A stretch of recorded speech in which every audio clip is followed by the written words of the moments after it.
তো time travel related যে কটা সাইফাই সিনেমা রয়েছে সেগুলোর মধ্যে টপ লিস্টে লুপার নামক এই সিনেমাটা অলওয়েজ থাকবে। আই বিলিভ আপনারা অনেকেই হয়তো এই সিনেমাটা দেখেছেন বা অনেকে দেখেছেন ভুলে গেছেন স্টোরি, তো ডোন্ট ওয়ারি, আমি আছি কি করতে। বাই দ্য ওয়ে, সিনেমাটাকে বানিয়েছেন রিয়ান জনসন, যার নাইভস আউট সিনেমার দুটো পার্ট আশা করি আপনারা দেখেছেন। দুর্দান্ত একটা সিনেমা, চেক আউট করতে ভুলবেন না। তো চলো শুরু করা যাক নাকি। হে গাইস, আমি Arnab, welcome to my channel. আর এই ভিডিওতে আমি লুপার সিনেমাটাকে সম্পূর্ণ এক্সপ্লেন করব। তো সালটা হচ্ছে তখন 2044। আমরা একটা ছেলেকে দেখতে পাই যার নাম হচ্ছে জো। 25 বছর বয়সে এই ছেলেটা ফ্রেঞ্চ প্র্যাকটিস করছে। ফ্রান্সে যাওয়ার তার খুব শখ।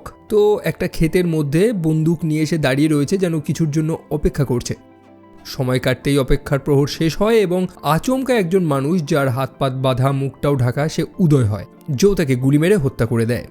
সেই মানুষটার বডিতে কিছু সিলভার বাধা রয়েছে, সিলভার বার, যেগুলোকে জো নিয়ে নেয় এবং সেই বডিটা জাস্ট জ্বালিয়ে সেটার সম্পূর্ণ চিহ্ন মিটিয়ে দেয়। তবে কেন জো এই কাজটা করল? আসলে জো হচ্ছে একটা লুপার এবং তার সামনে যে মানুষটা আচমকা উদয় হলো তাকে টাইম ট্রাভেল করিয়ে ভবিষ্যৎ থেকে এখানে পাঠানো হয়েছে। মোটমাট বর্তমান সময়তে এখনো টাইম মেশিন তৈরি হয়নি, তবে আজ থেকে 30 বছর বাদে সেটা তৈরি হয়ে যাবে। তবে সেই ভবিষ্যতে আইন কানুন খুবই স্ট্রিক্ট এবং টাইম মেশিনকেও সম্পূর্ণভাবে ব্যান করে দেওয়া হয়। একই সাথে কোন মানুষকে হত্যা করে লুকিয়ে রাখা যায় না, পুলিশ ইজিলি সেটাকে ট্র্যাক করে নিতে পারবে। সেই কারণে একটা ক্রিমিনাল অর্গানাইজেশন রয়েছে যারা মানুষদের হত্যা না করে বরং অতীতে পাঠিয়ে দেয়, যেখানে এই লুপারগুলো সেই মানুষকে হত্যা করে তাদের বডিটাকে জ্বালিয়ে ধ্বংস করে দেয়। অর্থাৎ সেই মানুষটার সম্পূর্ণ অস্তিত্বটাই মিটে গেল, ভবিষ্যতের মানুষদেরও লাভ এবং অতীতে যারা তাদের হয়ে কাজ করছে বা এই লুপাররা, তারা বিনিময়ে সিলভার পায়। এই লুপারদের পরিচয় সম্পূর্ণ গোপন রয়েছে। সেই সিলভারগুলোকে তারা টাকায় কনভার্ট করে নেয়। তবে আমাদের জো যে মেইন ক্যারেক্টার, মোটামুটি যা উপার্জন করে সবকিছুই নেশা ভান আলতু ফালতু খরচা করেই ধ্বংস করে দেয়। মোটামুটি দেশ বা শহরের অবস্থা খুবই খারাপ, ল অ্যান্ড অর্ডার প্রায় মরে গেছে বললেই চলে। একই সাথে মানুষদের মধ্যে কিছু মিউটেশনও ঘটেছে, যেটাকে আমরা টেলিকিনেসিস বলি। এই ধরনের মানুষদের টিকে বলা হয়, যদিও পরে এই জিনিসটা নর্মালাইজ হয়ে যায়, কারণ এরকম বহু টিকে দেশের কোনা কোনায় থেকে উদয় হতে থাকে, যারা তাদের টেলিকিনেটিক পাওয়ার দিয়ে কিছু ম্যাজিক ট্রিক করে দেখাচ্ছে। এই তো জোয়ের একটা বন্ধু রয়েছে সেথ, তাকেও সেম জিনিসটাই করতে দেখি। সে তার পাওয়ারটা ইউজ করে জাস্ট একটা কয়েনকে হাওয়ায় ভাসিয়ে রেখেছে। তো জো এবং সেথ তারা ক্লাবে গিয়ে পৌঁছায়, যেখানে বাকি সব লুপার্সরাও রয়েছে। সেখানে আরেকজন লুপারকে আমরা একটু আপসেট হতে দেখি, আর সেখানেই এক্সপ্লেন করা হয় যে এই মানুষগুলোকে কেন লুপার বলা হয়। এদের যে কাজটা আপনারা জানেন, যে ভবিষ্যৎ থেকে মানুষ পাঠানো হয় যাদেরকে এরা হত্যা করে। তবে যখন এদের কাজ ছাড়ার সময় আসে বা যখন কেউ রিজাইন দেবে, ছুটি নেবে, তখন একটা নিয়ম আছে। সেই কোম্পানি বা যাদের হয়ে এই মানুষগুলো খুনখামারি করে বেড়াচ্ছে, তারা কোনো ধরনের চিহ্ন ভবিষ্যতে রাখতে চায় না। সেই কারণে যে লুপারগুলো রয়েছে তাদেরই যে ভবিষ্যতের ভেরিয়েন্ট বা ভার্সন রয়েছে, তাকে সেমভাবে মুখ চোখ বেঁধে অতীতে পাঠানো হয় এবং সেই লুপারটাই নিজের ভবিষ্যতের ভেরিয়েন্টকে হত্যা করে। তার পরিবর্তে সে গোল্ড বার পায়, আর এটাকে বলা হয় ক্লোজিং দ্য লুপ। সো আশা করি বুঝে গেছেন যে ভবিষ্যতের আইন কানুন এতটা স্ট্রিক্ট যে তারা টাইম মেশিন ব্যবহার করতে পারবে না। খুন খামারি করাও খুবই কঠিন। ইভেন সেই অর্গানাইজেশনের হয়ে যেসব মানুষগুলো খুন খামারি করেছে, তারা ভবিষ্যতে গিয়ে যদি সবকিছু বলে দেয়, সেই কারণে তাদের ভবিষ্যতের ভেরিয়েন্টটাকেও হত্যা করে দেওয়া হয়। সত্যি বলতে জিনিসটাকে ডাইজেস্ট করা খুবই কঠিন যে আপনি আপনার নিজেরই ফিউচার সেলফকে হত্যা করছেন, মানে সেটা লিটারালি আপনি। তো আমাদের জো বিন্দাস কাজ করে যাচ্ছে, প্রচুর পরিমাণে সিলভার উপার্জন করছে, যার অধিকাংশ দিয়েই সে নেশা টেশা করে বেড়াচ্ছে। তবে এরকমই একদিন রাতের বেলা সে বিশ্রাম নিচ্ছিল, সেই সময় লুকিয়ে লুকিয়ে তার বাড়িতে চলে আসে তার বন্ধু সেট প্রচণ্ড ভয় পেয়ে রয়েছে। আসলে সে একটা ভুল করে ফেলেছে। এবার তার কাছে যে মানুষকে পাঠানো হয়েছিল সেটা তার নিজেরই ফিউচার সেলফ। যদিও প্রত্যেককে বাধা থাকে, মুখ ঢাকা থাকে, মানে আপনি যে আপনার নিজের ফিউচার সেলফকে গুলি মারছেন সেটা আপনি জানতেও পারবেন না সহজে। তবে সেই মানুষটা গুনগুন করে একটা গান গাইছিল, যেটা সেথ মনে রেখেছে, কারণ এক্স্যাক্টলি সেই গানটাই তার মা ছোটবেলায় তাকে গিয়ে শোনাতো। সেথ যখন সেই মানুষটার মুখের বাঁধনগুলো খোলে, তখন দেখতে পায় যে এটা সেই। ইভেন সেথ বিশ্বাস করে তার হাতের বাঁধনটাও খুলে দেয়, যার কারণে সেই মানুষটা সেখান থেকে পালিয়ে চলে যায়। এবার ব্যাপার হচ্ছে যে সেথ একটা নিয়ম ভঙ্গ করেছে। যে মানুষটাকে তাকে হত্যা করার কথা ছিল সেটা সে করেনি, বরং মানুষটা পালিয়ে গেছে, যেটার দামই তাকে দিতে হবে। তবে সেই মানুষটা যে পালিয়ে গেছে তার থেকে সেথ বেশ কিছু কথা শুনেছে।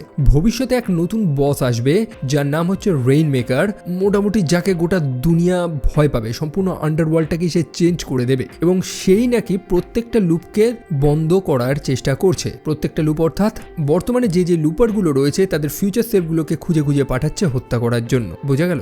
এই যে সেথ নামক ছেলেটা, সে জানতোও না যে তার সময় হয়ে গেছে বা তার কন্ট্রাক্ট শেষ হয়ে গেছে, এরকম কিছুই না। জাস্ট র্যান্ডামলি তার নিজের ফিউচার সেলফকে পাঠানো হয়েছিল এখানে। যাই হোক, সে তখন ভুল করে ফেলেছে। সে জোয়ের থেকে সাহায্য চাইছে, তার লুকানোর একটা জায়গা প্রয়োজন। এখন জো যদি তাকে সাহায্য করে হয়ে যাবে অনেক সমস্যা। সেই গুন্ডাগুলো চলে এসেছে যাদেরকে গ্যাটম্যান বলা হয়। এখন জো কি করবে? জো তাকে সাহায্য করে। সে একটা গোপন স্থানে তার সিলভারগুলোকে লুকিয়ে রেখেছিল, সেখানেই সে সেথকে লুকানোর একটা জায়গা করে দেয়। অন্যদিকে জোকে নিয়ে যাওয়া হয় তাদের বসের কাছে। সে নাকি জোর সাথে কথা বলতে চায়। তাদের বস হচ্ছে এব, যে ফিউচার থেকে এসেছে। এখানে আসার পরেই সে এই দলটা তৈরি করে, এই অর্গানাইজেশন তৈরি করে, বহু গুন্ডাদের হায়ার করে এবং তার কাজবাজ শুরু করে। আশা করি এখন বুঝে গেছেন যে এই যে লুপার বা এই গুন্ডাগুলো ভবিষ্যতের মানুষদের জন্য কাজ করে বেড়াচ্ছে, তো তাদের মধ্যে কানেকশনটা কে রেখেছে? সেটাই হচ্ছে এব। আর এখানেই হয়তো আমরা একটা লুপ খুঁজে পাচ্ছি, তাই না? যে সে ফিউচার থেকে অতীতে এসেছে, এখানে একটা গুন্ডাদের দল তৈরি করছে। এই দলটাই পরবর্তীকালে একটা বড় অর্গানাইজেশনে পরিণত হবে এবং আজ থেকে 30 বছর পর তারা টাইম মেশিন ব্যবহার করে বহু মানুষদের অতীতে পাঠাবে হত্যা করার জন্য। একটা সাইকেল কিন্তু এখানেই তৈরি হয়ে গেছে, তাই না? যাই হোক, এব তখন জোকে স্পষ্ট প্রশ্ন করে যে সেথকে সে কোথায় লুকিয়ে রেখেছে, তাদের কাছে খবর আছে। এখন জো তো প্রথমে স্বীকার করছে না। সেই কারণে এব তাকে থ্রেট করে যে জোয়ের এতদিনে যত সিলভার জমিয়েছিল তার অর্ধেক সে হারাবে যদি সেথের লোকেশনটা সে না বলে। এখন জো যতটা লোভী, সে বাধ্য হয় সেথের লোকেশনটা বলে দিতে, যে তাকে সে কোথায় লুকিয়ে রেখেছে। একই সাথে আমরা এটাও তো জানি যে জো বহুদিন ধরে ফ্রেঞ্চ প্র্যাকটিস করছে, তার ফ্রান্স যাওয়ার খুব শখ। তবে এব জানায় যে তার ফ্রান্স না, বরং চায়নায় যাওয়া উচিত, তার ম্যান্ডারিন শেখা উচিত। এব বলে যে সে ফিউচার থেকে এসেছে এবং সে জানে সবকিছুই। জো ফ্রান্সে না, চায়নায় যাবে। অন্যদিকে সেই সেথ নামক ছেলেটার যে ফিউচার সেলফ যে পালিয়ে গেছিল, সে তো লুকিয়ে রয়েছে। সে আচমকা লক্ষ্য করতে পারে যে তার হাতে একটা মার্ক হয়ে গেছে, যেখানে একটা লোকেশন দেওয়া। তাকে 15 মিনিটের মধ্যে সেই লোকেশনে পৌঁছাতে হবে। এখন হাতের মধ্যে এরকম মার্ক কখন হয়? আপনারা অবশ্যই জানেন যে কেউ হাত চিরে যদি কোনো কিছু লেখে, কথার অর্থ হচ্ছে যে সে গুন্ডাগুলো সেথকে খুঁজে নিয়েছে এবং তার হাতে চিরে চিরে সে লেখাগুলো লিখছে, যেটারই চিহ্ন সেথের ফিউচার সেলফের হাতে পড়ছে।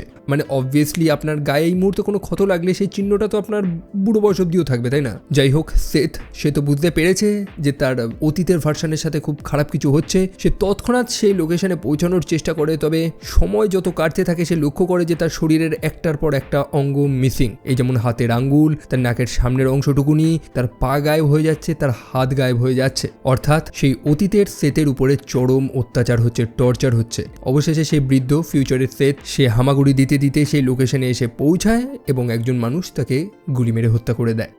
রাতের বেলা জো তার গার্লফ্রেন্ডের সাথে সাক্ষাৎ করে, সেই মেয়েটা যে সেই ক্লাবে কাজ করে।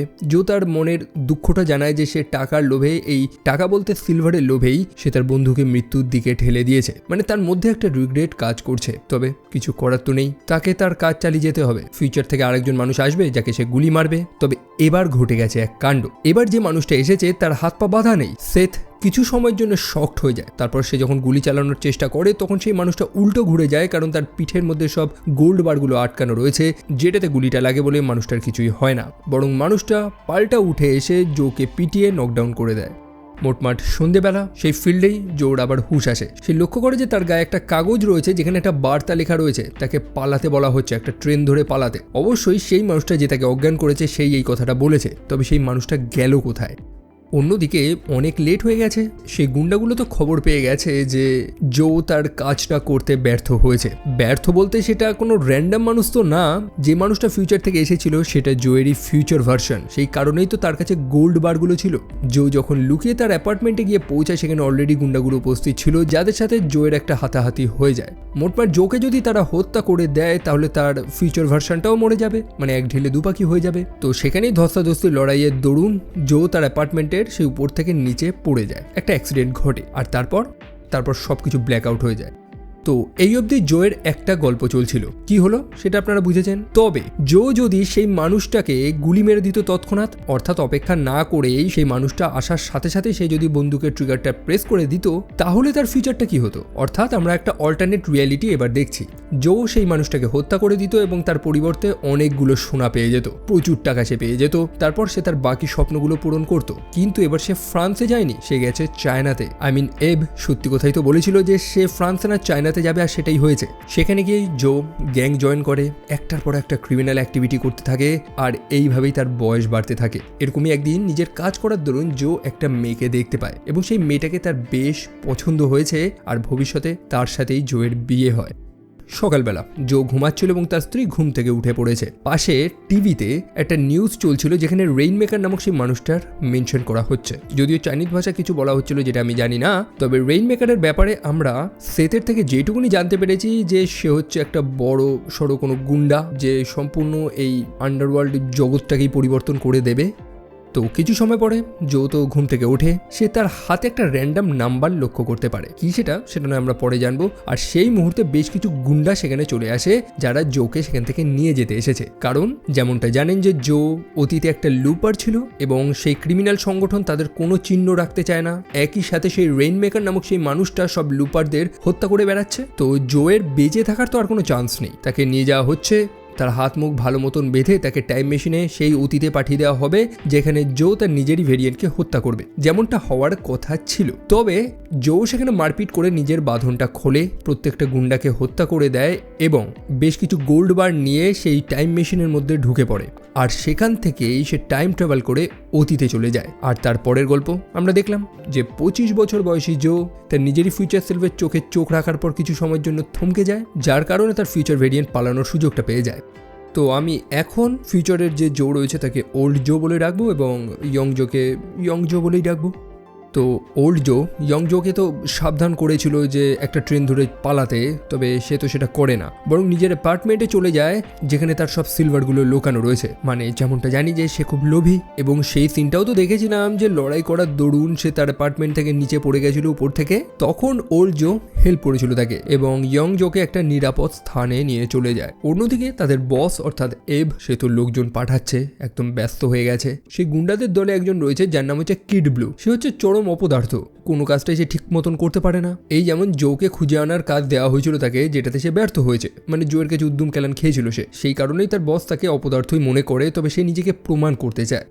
অন্যদিকে ওল্ড জো একটা লাইব্রেরিতে চলে যায় যেখানে সে একটা বাচ্চার ইনফরমেশন জোগাড় করার চেষ্টা করছে যে সেই বাচ্চাটা কোন হসপিটালে জন্ম হয়েছে এবং কোথায় সে থাকে। যেমনটা দেখেছিলাম যে ঘুম থেকে ওঠার পরেই জোয়ের হাতে একটা নাম্বার লেখা ছিল, সেটা দিয়ে সে মোট 3টে বাচ্চার ইনফরমেশন জোগাড় করতে পেরেছে। আর সেই মুহূর্তেই সে তার হাতে একটা মার্কিং লক্ষ্য করতে পারে যেখানে একটা অ্যারো দিয়ে লেখা বেট্রিক্স। বেট্রিক্স হচ্ছে অ্যাকচুয়ালি জো যে কফি শপে বসে কফি পান করে সেই স্থানের ওয়েট্রেস। জোয়ের সাথে তার ভালো সম্পর্ক ছিল, তাই অবশ্যই ওল্ড জো সেই নামটা পড়লেই বুঝতে পেরে যাবে। তো তাকে সেখানে যেতে হবে। কথা মতন পরের দিন সকালবেলা ওল্ড জো সেই স্থানে গিয়ে পৌঁছায়। সে দেখতে পায় যে ইয়ং জোর হাতে ব্যান্ডেজ করা, মানে অবশ্যই সে তার নিজের হাত চিরে সেই লেখাটা লিখেছিল বলেই তার ফিউচার সেলফের হাতে সেই লেখাটা এসেছিল। তো সেখানে তারা মিট করে এবং একজন মানুষেরই পাস্ট এবং ফিউচার সেলফ যখন একসাথে বসে সেখানে যে অকওয়ার্ড সিচুয়েশনটা তৈরি হয় সেটা আমরা কল্পনা করতেই পারছি। ব্যাপার হচ্ছে যে এই প্রেজেন্টের যে জো রয়েছে অর্থাৎ ইয়ং জো, তার লাইফটা তো একদম জঙ্কিদের মতো নেশা ভান করে সারা দিন কাটাচ্ছে সে, লাইফের কোনো গোল টার্গেট কিছুই নেই তার। তবে ভবিষ্যতে একটা মেয়ে আসবে তার লাইফে যেটাকে পরিবর্তন করে দেবে, সে সব ধরনের নেশা ত্যাগ করে ফেলবে, মোটামুটি একটা জেন্টেলম্যান একটা ভালো লাইফ লিড করবে। ওল্ড জো এটাই তো তাকে জানায় যে তার লাইফে সেই মেয়েটা আসবে যে তার জীবনটাই পরিবর্তন করে দেবে। তবে সেই মেয়েটা মারা যায়। মানে সেই গুন্ডাগুলো যখন জোয়ের বাড়িতে মানে ওল্ড জোয়ের বাড়িতে আসে তাকে নেওয়ার জন্য, তখন তার গার্লফ্রেন্ড সেখানেই ছিল। সেই গুন্ডাগুলো তাকে গুলি মেরে হত্যা করে দেয়। আর সেই কারণেই তো এই ওল্ড জোয়ের মধ্যে একটা বদলার আগুন জ্বলছে। সে এবং তার ওয়াইফ ইভেন একটা বাচ্চা নেওয়ারও প্ল্যান করেছিল, তার সব স্বপ্ন ধূলিসাৎ হয়ে গেছে। ইয়াং জো তখন তাকে একটা ভালো প্রশ্ন করে যে সে যখন তার হাত চিরে যে লেখাটা লিখেছে সেটা তার ফিউচার সেলফের হাতেও চলে এসেছে, তো এই মুহূর্তে যে ঘটনাগুলো ঘটছে সেগুলো কি তার মনে আছে? আপনি অতীতে কিছু করেছেন সেটাই তো আপনার ভবিষ্যতে মনে থাকবে। তো যে ইয়াং জো সে যে অতীতে বসে তার নিজেরই ফিউচার ভেরিয়েন্টের সাথে কথা বলছে, তো তার যখন বয়স হবে এবং এই ওল্ড জোতে পরিণত হবে তার কি সেই স্মৃতিটা তার মাথায় থাকবে? মানে সত্যি খুবই কনফিউজিং একটা প্রশ্ন যেটার উত্তর তার কাছে নেই। ইভেন তার যে স্মৃতি সেটাও ঘোলাটে হয়ে আসছে, কারণ এতদিন সময়ের রেখাটা তার জন্য একদম স্ট্রেট লাইন ছিল। সে তার অতীতে যা যা করেছে সেগুলোই মনে রেখেছে। তবে এখন সে টাইম ট্রাভেল করে তার নিজেরই ভেরিয়েন্টের সাথে সাক্ষাৎ করেছে যে একটার পর একটা এমন ইভেন্ট ঘটাচ্ছে যেগুলো অ্যাকচুয়ালি অতীতে ঘটেছিল না। যাই হোক, সেই টেবিলে বসে জো অর্থাৎ ওল্ড জো রেইনমেকারের গল্পটা শোনায়, অর্থাৎ ফিউচারে যে সম্পূর্ণ মাফিয়া সিন্ডিকেটের উপরে রাজ করবে। সে কোথা থেকে এসেছে কেউ জানে না, তার মুখ কেউ দেখেনি, তবে এইটুকুনি গল্প শুনেছিল তারা যে তার মাকে নাকি ছোটবেলায় তার চোখের সামনে কেউ হত্যা করে ফেলেছিল। সে এতটা শক্তিশালী যে সে একবারে একই দিনে শহরের টোটাল 5টা সিন্ডিকেটের উপরে রাজ করেছিল। তার এই আতঙ্কটাকে ভবিষ্যতে হোলি টেরর বলা হয় এবং ভবিষ্যতে সেই প্রত্যেকটা লুপারকে হত্যা করার চেষ্টা করে। অ্যাকচুয়ালি এই যে টাইম ট্রাভেল অ্যাসাসিনেশন যে প্রসেসটা চলছে, এই সম্পূর্ণ সিস্টেমটাকেই সে বন্ধ করে দিতে চায়, কারণ সে জানে যে কেউ যদি টাইম ট্রাভেল করে অতীতে গিয়ে সেই রেইনমেকারকেই হত্যা করে ফেলে তাহলে তার এক্সিস্টেন্স থাকবে না, এবং আমাদের ওল্ড জো সেটাই করার চেষ্টা করছে। সেই ওল্ড জো একটা ইনফরমেশন খুঁজে পায় সেই হসপিটাল রেকর্ড, যেটা থেকেই সে জানতে পারবে যে সেই রেইনমেকারের জন্ম কোথায় হয়েছে বা সে কোথায় থাকতো। তার হাতে যে কোডটা লেখা ছিল সেটাই হচ্ছে সেই ইনফরমেশনটা। যেমনটা দেখলাম যে সেই ওল্ড জো লাইব্রেরিতে গিয়ে কিছু ইনফরমেশন জোগাড় করে, যেখানে 3টে বাচ্চার ইনফরমেশন সে খুঁজে পায়। সেই 3জনের মধ্যে কেউ একজন সেই রেইনমেকার হবে যাকে সে হত্যা করবে। তাকে হত্যা করলে ভবিষ্যতের সেই ঝামেলাও থাকবে না, একই সাথে তার যে স্ত্রী মারা গেছে সেটাও আর হবে না। এইভাবেই সে তার স্ত্রীকে বাঁচানোর প্ল্যান করছে। তবে ইয়ং জো সে কোনো কথাই শুনতে চায় না। সে তার নিজের লাইফ নিয়ে হ্যাপি, সে অন্যের ঝামেলায় কেন যাবে। সে ওল্ড জোকে জানায় যে তুমি বুড়ো হয়ে গেছো, চুপচাপ মরে যাও, আমাকে আমার মতন বাঁচতে দাও, অথবা আমাকে দেখাও যে তোমার স্ত্রীকে কেমন দেখতে, আমি তাহলে সেই মেয়েটাকে বিয়ে করবো না। সে তো তার লজিকে ঠিকই রয়েছে। ইয়ং জো যদি সেই মেয়েটার মুখটা দেখে মনে রাখে এবং ভবিষ্যতে যদি তাকে বিয়ে না করে তাহলে সেই মেয়েটার মরারও কোনো চান্স নেই। তবে ওল্ড জো সেটা তো চায় না। সে সেই মেয়েটার উপরে এতটা কৃতজ্ঞ যে সে সেই মেয়েটাকে হারাতে পারে না কোনোভাবেই। আর এখানেই তাদের দুজনের মতের অমিল ঘটে, লেগে যায় মারপিট। অন্যদিকে সেই গুন্ডাগুলো সেখানে চলে এসেছে। সে ওল্ড জো কোনোভাবে সময় মতন সেখান থেকে পালায়। একই সাথে ইয়ং জো তাকেও তো সেই গুন্ডাগুলো খুঁজছে। কিড ব্লু নামক সেই গুন্ডাটা আবারও নিজের চরম অপদার্থতার পরিচয় দেয়। তার নাকের ডগা থেকেই জো ইয়ং জো সে পালিয়ে চলে যায়। আর কি সেই গুন্ডাগুলোর বস অর্থাৎ এব, সে কিড ব্লুকে সাবধান করেছিল যে এখান থেকে দূরে থাকতে, কারণ তার দ্বারা এইসব কাজ পসিবল না। তবে সে তো বেচারা নিজেকে প্রমাণ করতে চায়, আর এই প্রমাণ করার চক্করেই চরম শাস্তিও সে পায়। অন্যদিকে ইয়ং জো পালাতে পালাতে একটা বাড়ির কাছে চলে আসে, যে বাড়িতে সারা নামক একটা মেয়ে বসবাস করে। আসলে ওল্ড জো সে তো ম্যাপে মার্কিং করে রেখেছে যে সেই 3টে বাচ্চা কোথায় কোথায় থাকে, তো সেরকমই একটা মার্কিং দেখে সেই লোকেশনে সে এসে পৌঁছায়। পাশেই একটা ক্ষেত ছিল, সেখানে লুকিয়ে লুকিয়ে সে নজর রাখছিল। সে দেখছিল যে সেই ওল্ড জো যাতে সেই বাড়িতে এসে কারোর উপর আক্রমণ না করে। তবে সমস্যা হয়েছে যে তার তো নেশাপান করার খুব অভ্যাস, এবং এতটা সময় নেশা না করার ফলে তার শরীর জবাব দেওয়া শুরু করে। তবে সৌভাগ্যবশত সেই বাড়িতে থাকা সেই মেয়েটা অর্থাৎ সারা, সে কিন্তু জোকে হেল্প করে। যদিও সে জোকে প্রথমে একটা থ্রেট, একটা গুন্ডা ক্রিমিনাল এরকমই কিছু মনে করেছিল, তবে সে পরে রিয়েলাইজ করে যে না, সে অন্তত কোনো বিপদ না। অন্যদিকে ওল্ড জো তার স্মৃতিগুলো আরো ক্লাউডি হতে থাকে। সেটা অস্পষ্ট হয়ে যাচ্ছে যে মেয়েটাকে সে সব থেকে বেশি ভালোবাসতো, তার স্মৃতিগুলো ধীরে ধীরে যেন মুছে যাচ্ছে, কারণ ইয়ং জো সে এমন কিছু কাজ করছে যার প্রভাব তার ফিউচার সেলফের উপরে পড়ছে। সেই কারণেই ওল্ড জো তার স্ত্রীর মুখটা বারবার দেখছে এবং তাকে মনে করার চেষ্টা করছে। অন্যদিকে সারার যে ছেলে অর্থাৎ সিড, সে খুবই স্মার্ট। তাদের বাড়িতে ইয়ং জো যে আশ্রয় নিয়েছে সেই সব খবর সে রাখছে। যাই হোক, ইয়ং জো সে জানায় যে সে তাদের ডিস্টার্ব করতে চায় না, বরং সে কনফার্ম করতে চায় যে এই ম্যাপে যে মার্কিং করা রয়েছে এই বাড়িটা এটা তাদেরই বাড়ি কিনা। এবং সারা যখন সেই ম্যাপটা লক্ষ্য করে এবং উপরে সেই কোডটা লেখা ছিল, যে কোডটা দেখে সে প্রচণ্ড রেগে যায় এবং তার রকসট বড় শটগানটা দিয়ে সে জো এর উপরে শুট করে দেয়। যদিও সেটা নন লিথাল, তবে ব্যথা যন্ত্রণা তো সে পাবে। জো সত্যি কথাটাই জানায় যে আজ থেকে 30 বছর বাদে টাইম ট্রাভেল আবিষ্কার হয়ে যাবে, এবং হ্যানত্যান ডায়লগ যেগুলো সে দেওয়া শুরু করে, ফিউচার থেকে একজন মানুষ আসবে যে সম্ভবত সারার ছেলেকে হত্যা করার চেষ্টা করবে। তবে এত কিছু বলার আগেই সারা তাকে প্রশ্ন করে যে তুমি কি কোনো লুপার? অর্থাৎ এটা নতুন কিছুই না, সারা এরকম লুপারদের সাথে আগেও এনকাউন্টার হয়েছে। তবে কিভাবে?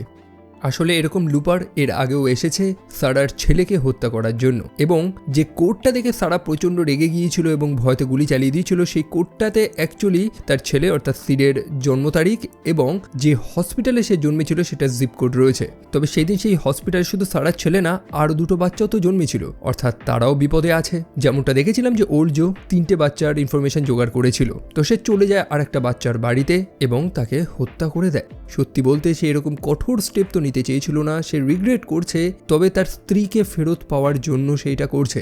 রেইনমেকার যদি না থাকে তাহলে সে আর গুন্ডাদেরও পাঠাতে পারবে না তার পিছনে, এবং সেই গুন্ডাগুলো যদি না আসতো তাহলে তাকে টাইম ট্রাভেল করে অতীতেও আসতে হতো না। তো রেইনমেকার যদি মারা যায় তাহলে সে পুনরায় তার স্ত্রীর কাছে আবার চলে যাবে, এমনটাই সে মনে করে। যাই হোক, সারা এবং জোয়ের মধ্যে একটা আন্ডারস্ট্যান্ডিং হয়ে যায়। সে জোয়ের হেল্প নেবে, তবে সে জোকে সাবধানও করে দিয়েছে যে তার ছেলের কাছে যাতে সে না যায়, মানে তার ছেলের সাথে সে যাতে কোনো কথা না বলে। যদিও জো কিন্তু সিডের সাথে কথা বলে এবং তার সাথে কথা বলেই সে জানতে পারে যে সারা তার আসল মা নয়। সিড জানায় যে সে একটা মিথ্যুক, তার আসল মা মারা গিয়েছে, যাকে সে বাঁচাতে পারেনি কারণ সে খুব ছোট ছিল।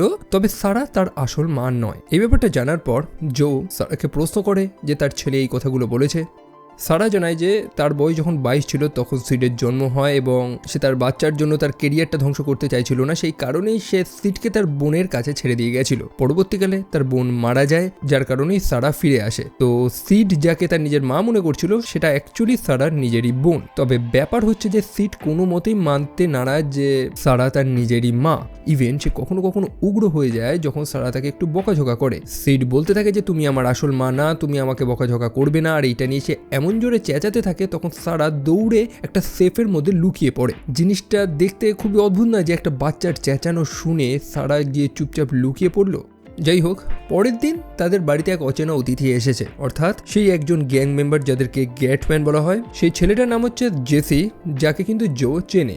জেসি এখানে এসেছে ওল্ড জো এবং ইয়াং জোকে খোঁজার জন্য। সারাকে নানান প্রশ্নও সে করে। সারা অবভিয়াসলি মিথ্যে কথাই বলে যে না, সে দেখেনি। অন্যদিকে সিড সেখানে ছিল যে লুকিয়ে লুকিয়ে জোকে হেল্প করে সেখান থেকে পালাতে। মানে তাদের বাড়ির একটা সিক্রেট আন্ডারগ্রাউন্ড প্যাসেজ ছিল যেখানে সিড এবং জো গা ঢাকা দিয়ে বসেছিল যাতে জেসি তাদেরকে দেখতে না পায়। যাই হোক, জো সারার বিশ্বাস অর্জন করে নিয়েছে, তাদের মধ্যে একটা রোম্যান্টিক রিলেশনও তৈরি হয়। একই সাথে জো এটাও জানতে পারে যে সারা হচ্ছে একজন টিকে, যার মধ্যে সেই টেলিকিনেসিস পাওয়ারটা রয়েছে এবং সারার পাওয়ারটা একটু উন্নত, মানে তার পাওয়ার লেভেলটা একটু হাই। যাই হোক, সেই রাতে জো এবং সারা একই ঘরে ঘুমায়। তবে পরের দিন সকালে ঘটে যায় আর এক কাণ্ড। জেসে নামক সেই গ্যাং মেম্বারটা আবারও এসেছে। সে সারাকে গান পয়েন্টে রেখে জোকে বলতে থাকে সারেন্ডার করার জন্য। জো অনেকবার বলে যে তার যত সোনা দানা রয়েছে সবকিছু সে দিয়ে দেবে, কিন্তু জেসে কিছুই শুনবে না। তবে তাদের আলোচনার দরুন সেই মুহূর্তে সিড সেখানে চলে আসে। এখন সিডকে আচমকা দেখে জেসে তার দিকে বন্দুকটা পয়েন্ট করে এবং সিড নার্ভাস হয়ে আচমকা সিঁড়ি থেকে স্লিপ কেটে নিচে পড়ে যায়। আর তখনই ঘটে যায় এক তাণ্ডব। তবে একই সাথে একই সময় অন্য একটা স্থানে ঘটছে আর এক কাণ্ড। ওল্ড জো যে সেই বাচ্চাগুলোকে খুঁজছিল সে আর একটা বাচ্চার বাড়িতেও যায় এবং সেম কাজটাই করে। তবে কিড ব্লু, যাকে সবাই এতদিন ধরে অপদার্থ মনে করছিল, সে ঠিক ট্র্যাক করে ওল্ড জোয়ের লোকেশনটা জানতে পেরে যায় এবং আগে থেকে সেই বাড়ির মধ্যে লুকিয়ে ছিল, যার ফলেই ওল্ড জোকে সে হাতে নাতে ধরতে পেরে যায়। তবে অন্যদিকে সেই সিড যে সিঁড়ি থেকে পড়ে গেছিল সেখানেই ঘটে এক ভয়ঙ্কর কাণ্ড। সিড যখন সিঁড়ি থেকে পড়ে যায় তখন সারা সরাসরি জোকে নিয়ে তার বাড়ি থেকে বেরিয়ে চলে যায়, কারণ সিড নার্ভাস হয়ে সম্পূর্ণ জায়গাটায় তছনছ করে দেয়, পুরো ধ্বংস করে দেয়। সিডের টেলিকিনেটিক পাওয়ারটা এক এক্সট্রিম লেভেলের, যেটাকে সে কন্ট্রোল করতে পারে না। সে জেসি নামক মানুষটাকে তো সে ব্রুটালি হত্যা করে এবং সম্পূর্ণ ঘরটা একদম ব্লাস্ট হয়ে যায়, তছনছ হয়ে যায়। জো বুঝতে পারে যে এইটাই হচ্ছে সেই বাচ্চাটা যাকে ওল্ড জো খুঁজছে, এই হয়তো ভবিষ্যতে গিয়ে রেইন মেকার হবে। ইভেন সারার যে বোন মারা গিয়েছিল সেটারও আসল গল্পটা সে জানতে পারে। অ্যাকচুয়ালি সিড বুকশেলফ থেকে পড়ে গিয়েছিল এবং নার্ভাস হয়ে যায় সে, তখনই সে তার পাওয়ারটা ইউজ করে এবং ভুলবশত সে সারার বোনকে হত্যা করে ফেলে। জো তখন সারাকে একটাই প্রশ্ন করে যে সে তো নিজের পাওয়ারটা কন্ট্রোল করতে পারে না এবং ভবিষ্যতে যখন সে বুঝতে পারবে যে তার মধ্যে এই ক্ষমতাটা আছে তখন সে যা করবে তাকে তো আটকানোর কেউ থাকবে না, তখন কি হবে? সারা তখন জানায় যে সে এই দায়িত্বটা নেবে, সে তার ছেলেকে খুব ভালোভাবে বড় করবে, তাকে সঠিক শিক্ষা দেবে যাতে সে খারাপ রাস্তাটা না বেছে নেয়। যাই হোক, জো তো বুঝতে পারে যে সিড কোনো সাধারণ বাচ্চা না, তা সত্ত্বেও সে সিডকে কিছু বলে না, বরং সারা এবং সিডকে সেখান থেকে পালানোর একটা সুযোগ করে দেয়। তাদের বলে দেয় বাড়ি ত্যাগ করে শহর ত্যাগ করে উত্তরে চলে যেতে, যেখানে তাদেরকে কেউ খুঁজে পাবে না। অন্যদিকে কিড ব্লু যে ওল্ড জোকে ধরে এনেছিল, তবে সেখানেও সেই ওল্ড জো তার নিজের বাঁধনটা খুলে প্রত্যেকটা গ্যাং মেম্বারকে, ইভেন তাদের যে লিডার অর্থাৎ এব, তাকেও হত্যা করে সেখান থেকে বেরিয়ে চলে যায়। কিড ব্লু সে কোনোভাবে সার্ভাইভ করে তো নেয়, তবে সে হার মানেনি। সেই ওল্ড জোকে খোঁজার জন্য সে আবারও বেরিয়ে পড়ে। যাই হোক, আমাদের ওল্ড জো ফাইনালি ইয়ং জোকে ট্র্যাক করে চলে আসে সেই স্থানে এবং সেখানে তাদের দুজনের মধ্যে তো প্রায় ঝামেলা লেগেই যায়। মানে ওল্ড জো কোনোভাবেই সেই বাচ্চাটাকে ছাড়বে না। তবে সেই মুহূর্তে কিড ব্লু সেখানে নাক গলিয়ে দেয়। তবে এবার ফাইনালি জো অর্থাৎ ইয়ং জো সে কিড ব্লুকে হত্যা করে দেয়। তবে অন্যদিকে ওল্ড জো চলে গেছে সিডকে ধরার জন্য। সারা তো তার ছেলেকে নিয়ে পালাচ্ছে। সেই ওল্ড জো সেই গাড়িতে কয়েকটা গুলি তো চালায় এবং সিড যেটা দেখে নার্ভাস হয়ে পড়ে। আর সিড নার্ভাস হয়ে পড়লে কি হয় সেটাও আমরা দেখেছি। সেই গাড়িটা অ্যাক্সিডেন্ট হয়, সারা তার ছেলেকে নিয়ে সেখান থেকে পালানোর চেষ্টা করে। তবে ওল্ড জো সে তো একটার পর একটা গুলি চালিয়ে যাচ্ছে, যার মধ্যে একটা গুলি সিডের গাল ছুঁয়ে বেরিয়ে যায়। সিড তখন প্রচণ্ড ক্ষুব্ধ হয়ে তার ফুল পাওয়ারটা আনলিশ করে এবং সেই সিচুয়েশনে একজনই তাকে শান্ত করতে পারবে, সেটা হচ্ছে সারা। সারার মধ্যে সম্পূর্ণ ভরসা রয়েছে যে সে তার ছেলেকে সামলে নিতে পারবে এবং সামলে নেয়। সে সিডকে শান্ত করে দেয়, যার ফলে ক্ষণিকের জন্য সেই স্থানে সেই রেডিয়াসে যারা যারা ছিল তারা প্রত্যেকে বেঁচে যায়। কিন্তু ওল্ড জো সে তো কোনোভাবেই সিটকে ছাড়বে না, সে আবারও আসছে। সেই কারণে সারা সেই মাঝখানে দাঁড়িয়ে পড়ে। সে তার ছেলেকে বলে সেখান থেকে পালিয়ে যেতে এবং মাঝে সে দাঁড়িয়ে পড়ে যাতে ওল্ড জো তাকে কোনো গুলি না মারতে পারে। অন্যদিকে ইয়ং জো সে বুঝতে পারে যে এখান থেকেই সম্পূর্ণ ভবিষ্যৎটা চেঞ্জ হয়ে যাবে। সেই ওল্ড জো সিডকে হত্যা করার জন্য, অর্থাৎ নিজের স্ত্রীকে ফেরত পাওয়ার জন্য এতটা মরিয়া হয়ে গেছে, এতটা পাগলা হয়ে গেছে যে সে সারাকে গুলি মারবে। অন্যদিকে সিড সেখান থেকে পালাতে সক্ষম হবে। নিজের মায়ের মৃত্যু, মনের রাগ, যেটা ভবিষ্যতে তার রাস্তাটা আরও অন্ধকার আরও কালো বানাবে, যার কারণেই একটা সাধারণ ভালো ছেলের থেকে সে ভবিষ্যতের রেইন মেকারে পরিণত হবে। মনে আছে তো সেথ কি বলেছিল যে সেই রেইন মেকারের ব্যাপারে কিন্তু কেউ তেমন কিছু জানে না, তবে এইটুকুনি খবর রয়েছে যে সম্ভবত তার মাকে ছোটবেলায় তার চোখের সামনে কেউ হত্যা করে দিয়েছিল। তো আমাদের ইয়াং জো এই সাইকেলটা, এই লুপটা সেখানে দেখতে পারে। আর এটাকে বন্ধ করার একটাই উপায় আছে, সেটা হচ্ছে নিজেকে হত্যা করা। ইয়ং জো সরাসরি তার বন্দুকটা দিয়ে নিজের বুকে গুলি মারে, সে মারা যায়। আর যার ফলে সেই যে ওল্ড জো ছিল তারও এক্সিস্টেন্স সম্পূর্ণভাবে মিটে যায়। অবশেষে সারা রিয়েলাইজ করে জো কত বড় স্যাক্রিফাইসটা করেছে। ইভেন জোয়ের গাড়িতে যে সিলভার এবং গোল্ড বারগুলো ছিল সেগুলো সারা পেয়ে যায়, যেটা দিয়ে সম্ভবত সে তার ছেলে অর্থাৎ সিডের একটা ভালো ফিউচার তৈরি করতে পারবে। এবং সবশেষে একটা জিনিস তো ভালো দেখেছে যে এই লুপটা কিভাবে ক্লোজ হয়। যে কমন সাইকেলে তারা চলছিল, অর্থাৎ জো যে একজন লুপার, ভবিষ্যৎ থেকে পাঠানো মানুষদের হত্যা করতো, এরকম করতে করতে তাকে একদিন পাঠানো হবে যাকে তার নিজেরই ইয়ঙ্গার ভেরিয়েন্ট হত্যা করবে। তো এরকমভাবেই চলতেই থাকতো লুপটা। এবং এই লুপটাকে ব্রেক করার জন্য তার ইয়ঙ্গার ভার্সনটাকে আগে মরতে হতো, অর্থাৎ সিডকে রেইন মেকারে পরিণত হওয়ার আগে। কারণ যে রেইন মেকার সম্পূর্ণ ভবিষ্যৎটাকেই পরিবর্তন করে দেবে, সে আফটার অল এই জোয়ের কারণেই রেইন মেকারে পরিণত হবে। এখন প্রশ্ন আসলে এই লুপের মধ্যে অনেক লুপ হোল রয়েছে, টাইম টেবিল এক্স্যাক্টলি এইভাবে কাজ করে না। তবে যেভাবে তারা এই লুপিং সাইকেলটাকে বন্ধ করেছে এটাকে স্মার্ট বলা যায়। খাতা পেন নিয়ে প্রশ্ন করার টার্গেট যদি আপনার না থাকে তাহলে আপনি এটাকে এনজয় করতে পারবেন। তবে আমার ভিডিওটা আপনাদের কেমন লেগেছে সেটা কিন্তু জানাতে একদমই ভুলবেন না, আমি ওই জানতে ইচ্ছুক। অ্যান্ড বাই দ্য ওয়ে, আমাকে সোশ্যাল মিডিয়াতে ফলো করতে একদমই ভুলবেন না, যেখানে আমি রেগুলার পোস্ট করি, লিঙ্কগুলো ডিসক্রিপশনে রয়েছে। তো দেখা হচ্ছে সেখানে আপনাদের সাথে। টিল দেন ভালো থাকবেন, সাবধানে থাকবেন, টেক কেয়ার অ্যান্ড বাই।